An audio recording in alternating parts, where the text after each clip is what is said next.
우리 지역의 시사 이슈를 쉽게 풀어 이야기하는 시간 시사토크, 아나운서 김문정입니다.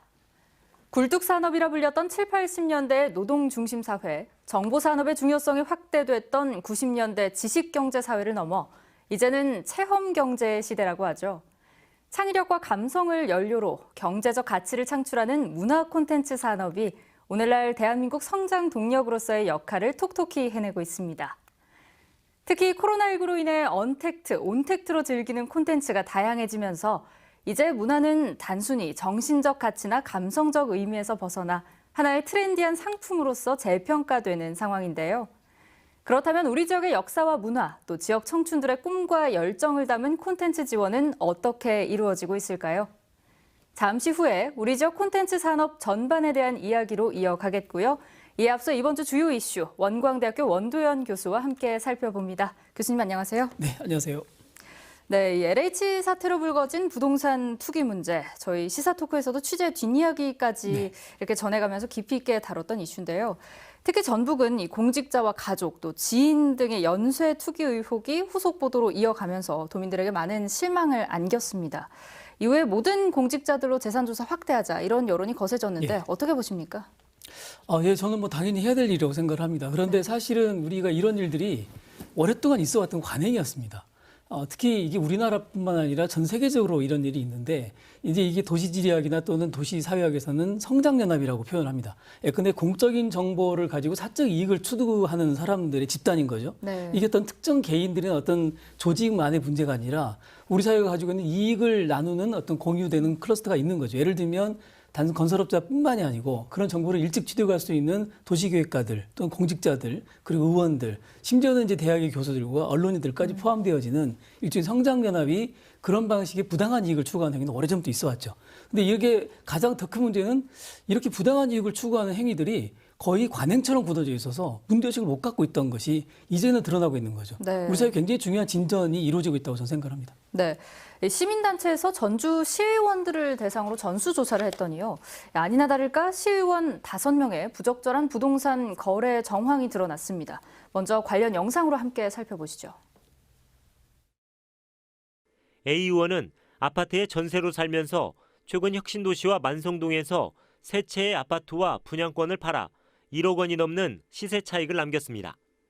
B 의원은 2016년쯤 전남 여수시에서 각각 9,300만 원을 들여 아파트 2채를 매입했습니다.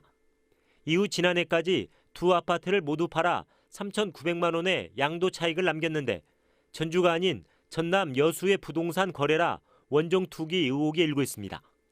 시 의원은 2019년에 본인 명의로 효자동의 아파트 분양권을 취득한 뒤 지난해 매도했습니다. 지난해 전주에서 신규 아파트 값이 크게 올랐는데도 3,900만 원에 산 분양권을 똑같은 값에 매도했다는 점에서 다운 계약이 의심됩니다.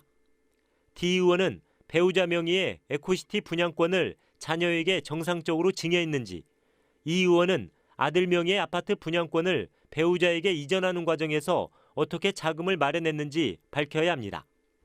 참여연대는 이들 시의원을 LH 사례 같은 투기로 비난하기 애매하지만 공직자가 부동산을 실제 거주가 아닌 재산 증식의 수단으로 이용한 만큼 소명이 필요하다고 주장했습니다.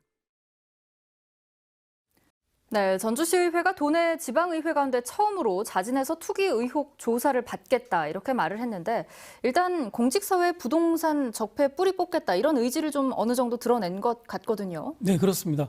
근데 이제 아까 참여연대의 발표문에서 살짝 언급이 됐습니다만 좀 애매한 부분이 있습니다. 그러니까 공적인 정보를 통해서 그걸 부당한 이익을 추구한 행위하고 부동산을 어떤 투기의 대상으로 바라보면서 거기에 불법적인 상황이 있는 거하고 좀 차이가 있죠. 네. 근데 어쨌든 이 부동산을 실제 사람들이 거주해야 되는 그리고 서민들이 나눠야 될 공적인 어떤 자산, 성격을 갖고 있는 자산을 그걸 특정인들이 이 투기를 한다거나 이런 목적으로 활용하는 것 그런 과정에서 다운 계약이라든가 또는 불법 양도라든가 이런 이제 불공정한 관행들이 이루어지는 것은 분명한 경고가 필요한 거죠. 그래서 이런 부분들에 대한 처벌이 사회적인 어떤 법적인 제재에도 굉장히 중요하겠지만 이런 부분에 대한 어떤 문화적인 이 사람들이 이걸 이런 일이 나쁜 일이구나라고 관행적으로 이해하는 그런 새로운 관행들이 만들어질 필요가 있다고 생각을 합니다.